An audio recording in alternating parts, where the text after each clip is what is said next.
할렐루야. 오늘도 새벽에 만나는 하나님 오신 여러분들을 예수님의 이름으로 환영하고 축복합니다. 함께 기도하겠습니다. 주의 은혜입니다. 이 아침에도 우리를 깨워주시고 말씀으로 불러주신 것 주님의 은혜임을 감사합니다. 이 은혜에 우리가 감사와 기쁨으로 반응하게 하여 주시옵소서. 말씀이 없는 세대에 우리에게 말씀 주시는 것은 하나님 없다고 믿는 사람들에게 우리는 여전히 하나님이 계시다는 것을 믿고 살아가는 것입니다. 우리에겐 하나님이 필요합니다. 우리가 의지할 다른 어떤 것도 이 세상 가운데는 없습니다. 오직 하나님만을 기대하며 의지하며 하나님만을 믿고 살아가기 원합니다. 말씀을 통해 하나님 발견하려고 합니다. 우리에게 오늘 보여주시는 말씀 속에서 하나님을 바라보고 또 하나님을 향한 결단이 있는 시간 되도록 인도하여 주옵소서. 예수님의 이름으로 기도합니다. 아멘. 우리에게 주시는 말씀은 갈라디아서 4장 12절부터 20절까지의 말씀입니다. 갈라디아서 4장 12절에서 20절입니다. 우리 같이 12절부터 읽겠습니다. 형제들아, 내가 너희와 같이 되었은즉 너희도 나와 같이 되기를 구하노라. 너희가 내게 해롭게 하지 아니하였느니라. 내가 처음에 육체의 약함으로 말미암아 너희에게 복음을 전한 것을 너희가 아는 바라. 너희를 시험하는 것이 내 육체에 있을 때 이것을 너희가 업신여기지도 아니하며 버리지도 아니하고 오직 나를 하나님의 천사와 같이 또는 그리스도 예수와 같이 영접하였도다. 너희의 복이 지금 어디 있느냐? 내가 너희에게 증언하노니 너희가 할 수만 있었더라면 너희의 눈이라도 빼어 나에게 주었으리라. 그런즉 내가 너희에게 참된 말을 함으로 원수가 되었느냐? 그들이 너희에게 대하여 열심내는 것은 좋은 뜻이 아니오 오직 너희를 이간시켜 너희로 그들에게 대하여 열심을 내게 하려 함이라. 좋은 일에 대하여 열심으로 사모함을 받은 내가 너희를 대하였을 뿐 아니라 언제든지 좋으니라.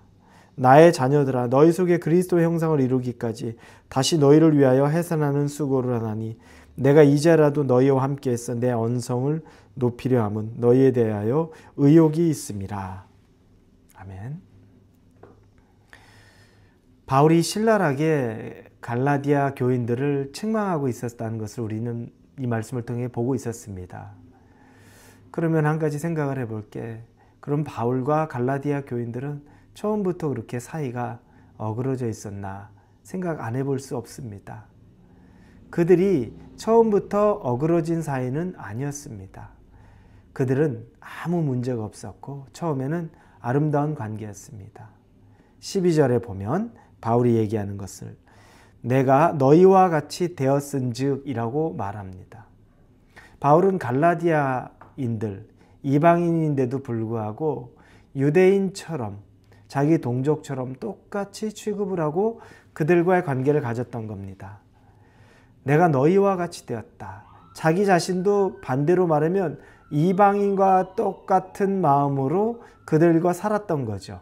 나 유대인이야, 나 구별된 사람이야 라고 하는 것이 아니라 이방인과 똑같은 마음으로 바울도 갈라디아 교인들과 생활하고 행동했다는 겁니다. 그들의 마음은, 이 바울은 그래서 갈라디아 교인들을 사랑하고 그들에 대한 애정이 있었습니다. 갈라디아 교인도 마찬가지였습니다. 그들도 바울을 사랑했습니다. 오늘 본문에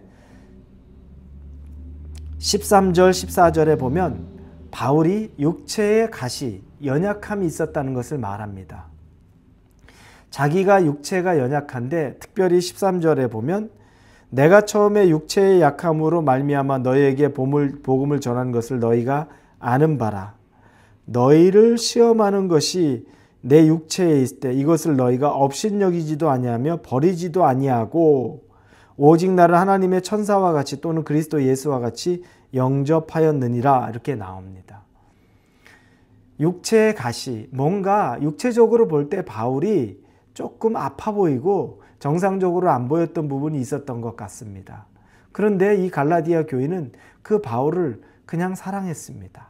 그를 받아줬습니다. 그를 거부하지 않았고 그 눈에 아파 보이고 정상적이지 않아 보였던 것들도 그냥 하나님의 사람으로서 다 받아줬던 사랑의 마음이 있었습니다. 심지어 15절에 보면 바울이 눈에 안질이 있었던 것 같아요. 그래서 잘 보이지도 않는 것, 그리고 눈이 상해 있었던 것 같은데 그때 자기 눈이라도 빼어서 나에게 주려고 했다라고 이런 표현을 씁니다.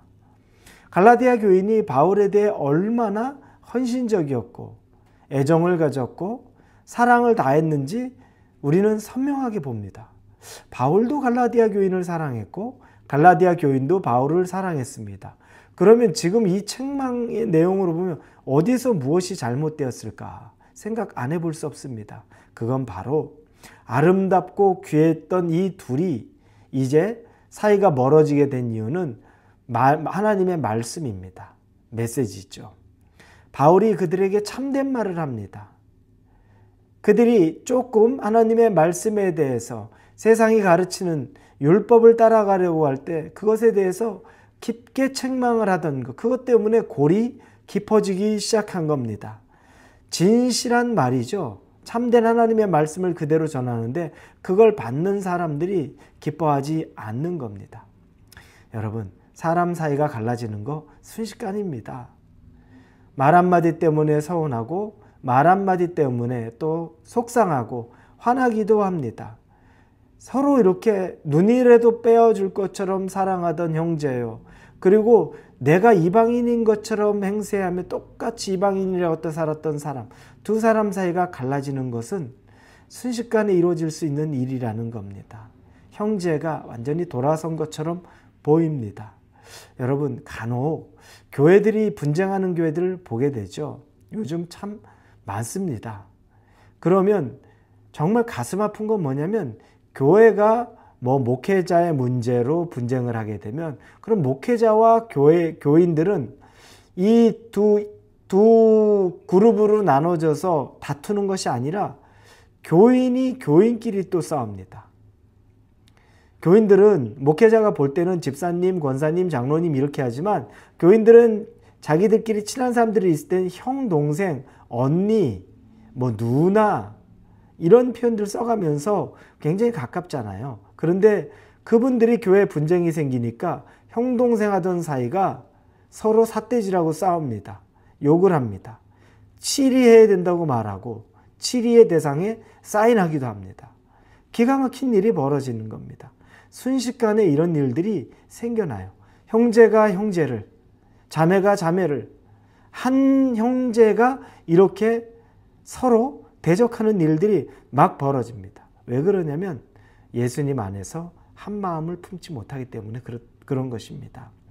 문제가 있는 곳에 그것 때문에 한 마음이 품어지지가 않습니다. 그래서 이 문제가 도드라지고 이것 때문에 분열하고 분쟁하고 싸우게 된다는 겁니다. 그래서 이 바울과 갈라디아 교인도 이 하나님의 말씀에 대한 것 때문에 싸우고 분쟁하고 서로 어긋나져 버려 있는 것이 됩니다. 그런데 바울만 침묵했으면 그럴 나쁠 일이 없었을 텐데 바울이 침묵하지 않은 거죠. 하나님 말씀을 그대로 선포한 겁니다. 그러면 바울은 이제 갈라디아 교인에게 애정이 다 사라진 걸까요? 아무런 애정이 없는 걸까요? 그렇지 않습니다. 오늘 본문의 19절에 보면 나의 자녀들아 이렇게 말합니다. 그들은 바울에게 아직도 여전히 나의 영적인 자녀입니다. 자신의 복음의 생명으로서 예수의 복음의 생명으로서 잉태한 이방 자녀입니다.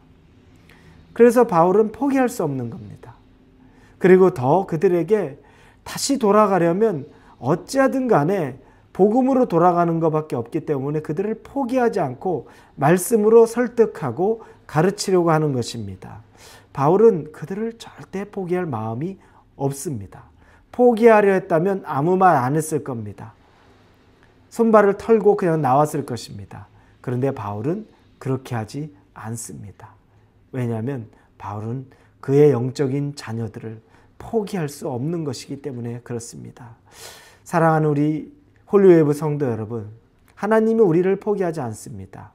여러분이 혹시 여러분 자신을 포기합니까?